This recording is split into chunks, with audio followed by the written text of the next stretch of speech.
সাহাবায়ে কেরাম না কোনো তাবি, কেউ দাবি করেননি যে আল্লাহ তারা একাকার হয়ে যায় এভাবে। কিন্তু এই হুসাইন মানসুর হাল্লাজ প্রথম দাবি করলো। দাবি করার পর সে বলতে শুরু করলো, তার জিকির কি ছিল? আনাল হক, মানে আমি কি আল্লাহ। হক মানে আল্লাহ, আল্লাহর 99টা নামের একটি নাম হচ্ছে হক। তাই আমরা নাম রাখি অনেকের আব্দুল হক, তাই না? আনাল হক মানে আমি আল্লাহ, আমি খোদা। এই যখন শিরকি কুফরি মালা জপতে শুরু করলো, তখন নিজেকে নিজে সম্পূর্ণ ভুলে গিয়েছিল এবং তিনি শুধু বলতে শুরু করলেন আনাল হক, আনাল হক। লেখকের ভাষায় বলছি। তারপরে লেখকের বক্তব্য শুনেন। লেখক যাদের তরিকার অনুসারী বাংলাদেশের অধিকাংশ মুসলমান, বিনা বাড়াবাড়িতে বলছি, বাংলাদেশের অধিকাংশ মুসলমান এই ভ্রান্ত তরিকার অনুসারী, তাদের বক্তব্য শুনেন। বলছে বাবা মনসুর আনাল হক বলেছিলেন, ফেরাউনও আনাল হক বলেছিলেন, কিন্তু দুটোতে আসমান জমিন পার্থক্য আছে। পার্থক্য বর্ণনা করছে। বলছে ফেরাউন আনাল হক বলেছিল নিজের দিকে চেয়ে, হ্যাঁ অন্তর্জামীরা, আর নিজের দিকে চেয়ে আনাল হক আমি খোদা বললে চরম অপরাধ হয়ে গেল। আর যদি নিজের দিকে না চেয়ে আল্লাহর দিকে চেয়ে বলে যে না আমি আল্লাহ বিলীন হয়ে গেছে, আল্লাহ আমার মধ্যে নেমে এসেছে, তাহলে কোনো অসুবিধা নেই। এই পার্থক্য বর্ণনা করছে। বলছে যে নিজের দিকে চেয়ে আমি বলেছিলাম। আচ্ছা, আর মনসুর বলেছিলেন নিজেকে একেবারে ফানা করে দিয়ে, ফানা মানে বিলীন করে দিয়ে, লয় করে দিয়ে আল্লাহ, যে আমার তো কোনো অস্তিত্ব নাই, যেদিকে তাকায় শুধু মাওলা আর মাওলা, সবকিছুতে আল্লাহ। একেবারে ভুলে গিয়ে দেখেন যে শুধু মাওলা আর মাওলা, তখন বলেছিলেন আনাল হক।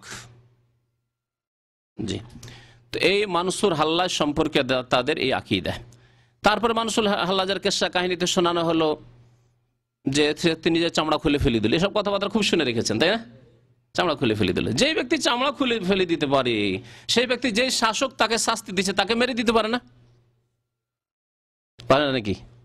যার এত ক্ষমতা যে বসে বসে নিজের চামড়া খুলে কেরামতি দেখিয়ে একেবারে খোদাই কেরামতি দেখাতে পারে, সেই ব্যক্তির সামনে যে খুন করার জন্য আসছে, ফতোয়া হয়ে গেছে ওলামায়ে কেরামের যে এই কাফের মুরতাদ হয়ে গেছে, সুতরাং একে মুরতাদের শাস্তি দিতে হবে, জবাই করে দিতে হবে। আর জবাই করে আল্লাহর নৈকট্য লাভ করলেন রহমতুল্লাহ আলাই, সেই যুগের শাসক বাদশাহ। জি, সেই যুগের শাসক বাদশাহ রহমতুল্লাহ আলাই। আর যেই ব্যক্তি আনাল হকের কুফরি করেছিল, সেই ব্যক্তির উপর আল্লাহর গজব এবং লানত হয়েছে, হবে, কিয়ামত পর্যন্ত হইতে আছে ইনশাআল্লাহ তাআলা, এতে কোনো সন্দেহ নেই। জি, যারা কুফরি কথা বলেছে, কুফরি করেছে, তাদের সম্পর্কে আল্লাহ স্পষ্ট বলেছেন যে তারা মাগদুব আলাইহিম, আল্লাহর গজব প্রাপ্ত তারা। তো ঘটনা খুব বড়, সুতরাং এই ঘটনা আর বেশি শোনাচ্ছি না, শুধু এইটুকু শোনালাম।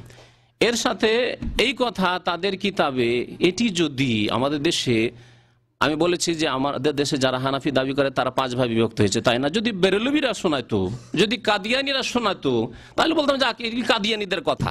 মুসলমানরা জানে কাদিয়ানি এরা মুসলিম নয়। তারপরে ওই বেরেলভিদের কথা, বেরেলভি যারা বলে যে না আল্লাহ কোরআন নাজেল করেছেন কবরকে সেজদা করার জন্য, কোরআনে কবরে সেজদার কথা রয়েছে, বেরেলভিরা সরাসরি বলছে। কিন্তু যারা বলছেন আমরা তৌহিদবাদী নিজেদেরকে বলছে, অর্থাৎ দেওবন্দীদের কথা বলছি, তারা যারা নিজেদেরকে তৌহিদবাদী বলছে অথচ তারা কবর মাজার আর পীর পূজায় লিপ্ত, তাদের যদি জবান থেকে, তাদের কিতাবে যদি পাই, চরমনাইয়ের কিতাবে যদি পাই, যাদেরকে হক্কানি বলা হচ্ছে তাদের কিতাবে যদি এসব কথাবার্তা পাই, তো বড় আফসোসের বিষয়, বড় আফসোসের বিষয়। তাদের বক্তব্য যদি পাই, তাদেরই এক বক্তা, বাংলাদেশের খুব প্রখ্যাত বক্তা, ওলিপুরি বলে লোকেরা জানে, তাই না? সিলেটের বক্তা, হ্যাঁ, জি হ্যাঁ, নাম জানি, আমি নাম বলছি না। তো কথা হচ্ছে যে সেই বক্তা, তার ক্যাসেট আমার কাছে এসছে, একই কথা, এই কথা বলেছে। যারা নিজেরা দাবি করে আমরা দেওবন্দি খুব বড় আলেম, তাহলে দেওবন্দি আকীদা স্পষ্ট আমাদের সামনে, যে তাদের আকীদা যে ফেরাউন আনাল হক বলে তো কাফের হয়েছে, এই কথা আমরা একমত, সে কাফের, মুরতাদ, সবচেয়ে বড় কাফের। এবং ওই রকমই বড় কাফের আমাদের ইমান হচ্ছে হুসাইন মানসুর হাল্লাজ, কিন্তু তারা বলছেন না, সে আল্লাহর সবচেয়ে বড় ওলি। একই কথা বলে একজন আল্লাহর সবচেয়ে বড় দুশমন হইল, অর্থাৎ ফেরাউন, আর একই কথা বলে একজন আল্লাহর সবচেয়ে বড় ওলি হলো তাদের নিকটে। এই হচ্ছে তাদের আকীদা। জি,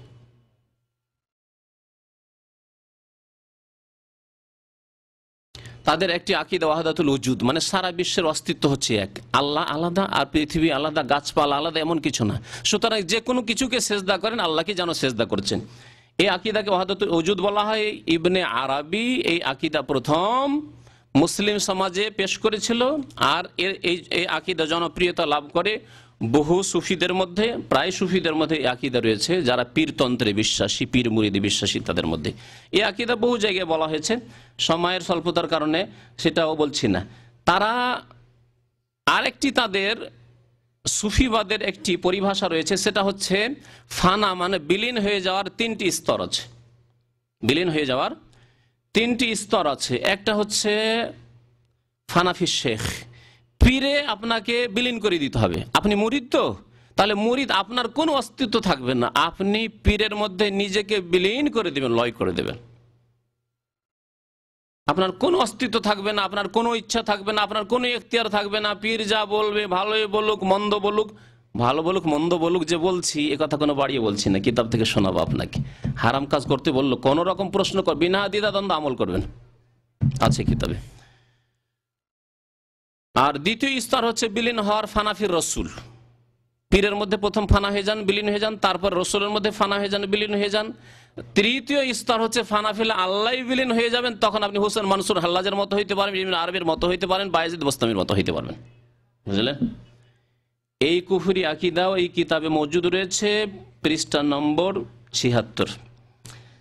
আর একটি হাদিস খুব বেশি শোনানো হয়, তাদের কিতাবাদিতে রয়েছে, তা হচ্ছে তোমরা বেশি বেশি আল্লাহর জিকির করো, আকসিরু যিকরাল্লাহ হাত্তা ইয়াকুলু মাজনুন, যেন এমন এমন জিকির করো, এমন বেশি জিকির করো যাতে তোমাদেরকে পাগল বলা হয়, লোকেরা তোমাদেরকে পাগল বলে। এই হাদিস শুনেছেন না শুনেননি? তাদের ওয়াজ মাহফিলে, তাদের কিতাবেও আছে, তাদের ওয়াজ মাহফিলে খুব বেশি শোনানো হয়। এই হাদিস বারবার এই কিতাবগুলিতে উল্লেখ করেছে। তার মধ্যে এই হাদিস রয়েছে এক জায়গায় ৮১ পৃষ্ঠায়, ৮১ পৃষ্ঠা। এই হাদিসের অবস্থা একটু শোনেন। হাদিস, আমাদের দেশে হাদিস বলে, রসুলের হাদিস বলে যা চালানো হয়, তার অবস্থা কি একটু জেনে রাখুন, যাতে করে আপনাদের ধোঁকা না দিতে পারে। আমি হাদিসগুলি অনেক গবেষণার পরে বিভিন্ন কিতাব থেকে নোট করেছি। প্রথম কথা, সিহাহ-সিত্তার কোনো কিতাবে এই হাদিস নেই। বুখারী, মুসলিম, আবু দাউদ, তিরমিজি, নাসাই, ইবনে মাজাহ, কোনো কিতাবে এই হাদিস নেই। এই হাদিস ইবনে হিব্বানে উল্লেখ করা হয়েছে, এবং তার সাথে মুহাদ্দিসিন কেরামের হাদিস সম্পর্কে কি বলেছেন, সবচেয়ে হালকা হুকুম যেটি, যে ইসনাদুহু যায়ীফ, হাদিসটি দুর্বল। দুর্বল মানে আমলযোগ্য নয়, এটি একটি।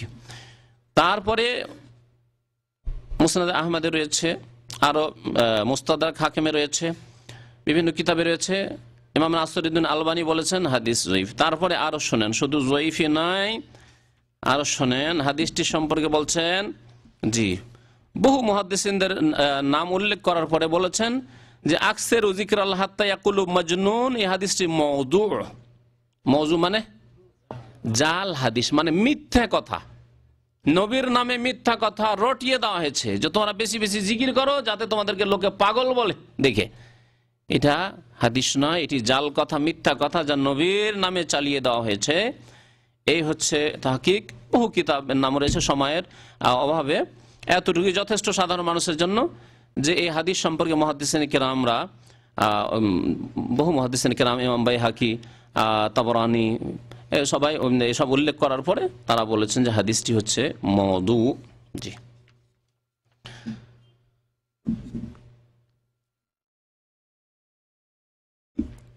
এই কিতাবের 89 পৃষ্ঠা, যাতে রয়েছে রাবেয়া বাসরির ঘটনা, যাতে রয়েছে রাবেয়া বাসরি। জানেন রাবেয়া বাসরি কে? না জানেন না? জি বলেন, কেউ জানেন তো? রাবেয়া বাসরি কে, পুরুষ না মহিলা? মহিলা। সে ওলি ছিল, সেও নাকি ওলি ছিল। আর কেমন ওলি ছিল শোনেন, তার ধৃষ্টতা শোনেন, আর তার দুঃসাহসিকতা শোনেন, আর তার আল্লাহ এবং দিনের সম্পর্কে বেয়াদবির কথা শোনেন, এবং কুফরি কথা শোনেন।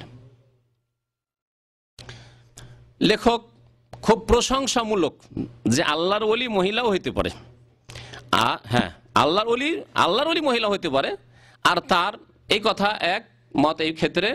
আর আল্লাহ পাক সে সম্পর্কে বলেছেন যে আল্লাযীনা আমানু ওয়া কানু ইয়াত্তাকুন, নারী হোক আর পুরুষ হোক যদি ঈমান সুন্দর করে আর আল্লাহকে ভয় করে তাহলে আল্লাহর ওলি যেমন পুরুষ হতে পারে তেমনি স্ত্রী হতে পারে। আপনি যেমন হতে পারেন আপনার স্ত্রী হতে